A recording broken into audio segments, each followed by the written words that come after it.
I think that in this world of parity, where you and I struggled to figure out who our top four would be in the middle of the season in the playoff on Tuesday, we are convincing ourselves that Michigan or Florida State or Oregon or Washington, who, by the way, has struggled with terrible teams the past 2 weeks, barely beating Stanford on Saturday, can be the team this year to win a national championship.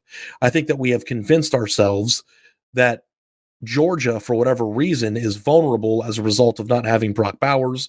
They play some grab ass, and they're not as motivated or the complete version of itself as they were last year. And then I go to Jacksonville, and I fly, and I'm in the stadium, and I'm watching the game, and I go into the stadium thinking, well, this could be a close game. Like if Florida shows out, maybe, Graham Mertz is better than we thought he was, and I thought he still has had a respectable season considering what we thought he was going to be.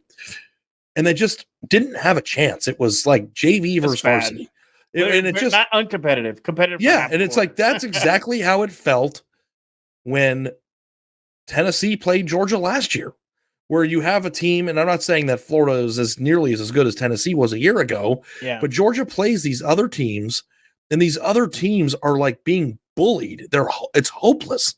Yeah. And it got me thinking that as we continue into this podcast, and we will continue, for everybody else, as we go into the playoff discussions this week, I like Florida State. I think they're a really great team. I like what I've seen in spurts from Ohio State, and I've seen, Oregon. I really like what they're doing.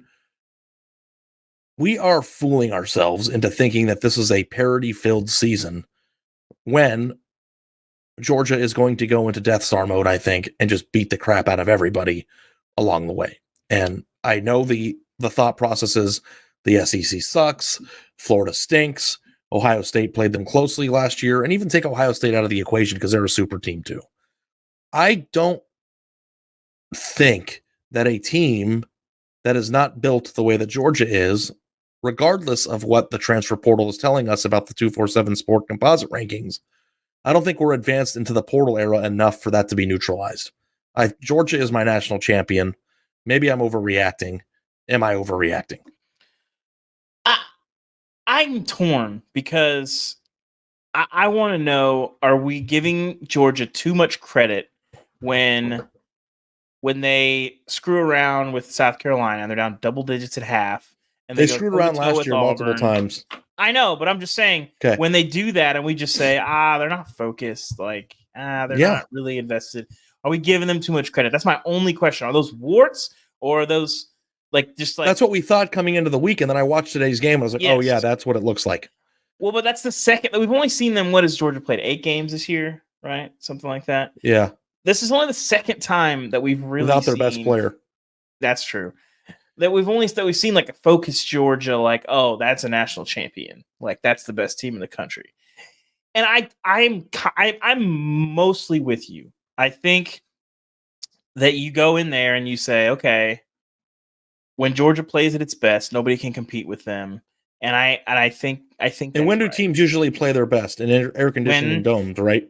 Well, not even. I don't really care about that stuff. I'm talking about when Georgia looks across them and sees a worthy opponent and says, "Oh, you think you have us? We're gonna take it to you." And that could be Alabama and Atlanta. It could be Florida State in New Orleans. Yes. And it could be somebody else in Houston. And I don't know. I don't look at anybody else in college football this year, and we will get to Ohio State in a second. Let's take them out of the equation. I don't see any of the newcomers in college football in terms of national championship contention. I know Michigan's the back-to-back Big Ten champ. Mm-hmm. That can beat that team right now. You know what it looks like. We cover the sport.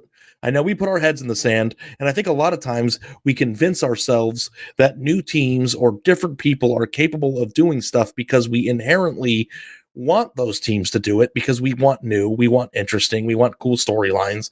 But the fact of the matter is that this team is built the way that you need to be built. And the question is, do you think we're deep enough into the portal era to where that's neutralized? Here's my counter to this, Ari, and this is the only case I have against this, is that the last 2 years, Georgia was fielding a defense that was on par with the best that we've seen in a decade of watching this sport. They have one of the best defenses in college football this year. If they get in a game where weird stuff happens and they have 3 turnovers, or Carson Beck is just off, or the left tackle has the stomach flu or something like that. They're not good enough to just absolutely suffocate everyone. It's going to take. Who some are they weird not stuff. good enough to suffocate? That's my question.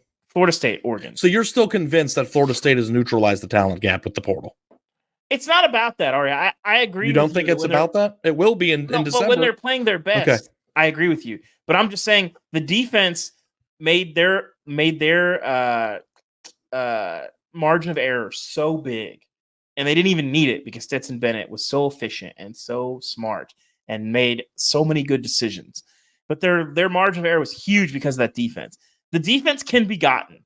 They're not as stingy up front as they were. They're not as good on the back end as they were. They're still really good. They're still probably one of the best defenses in the country. But they're not playing defense at a level where you're here's saying, my counter to that, Dave. In a decade. Mm-hmm. Do you remember the 2019 playoff? The LSU, Ohio State, okay, Clemson LSU, teams? Ohio State, Clemson, yes. Mm-hmm. That was the 2020 playoff. So, Georgia might not be as good as they were last year, but the rest of the sport isn't as good as they were last year either. So I think that it remains to be seen. That remains to be seen. I'm telling you, man, there is no other super team. Listen, maybe Alabama will turn it on and go crazy. I don't know.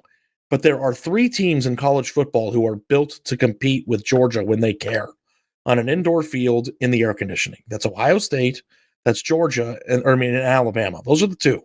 Both of those teams are fractured versions of themselves. We're going to get to Ohio State. Yeah. Nobody has a star quarterback this year that's going to neutralize it. You might say Michael Penix Jr. I have my questions about whether or not they're even going to get there.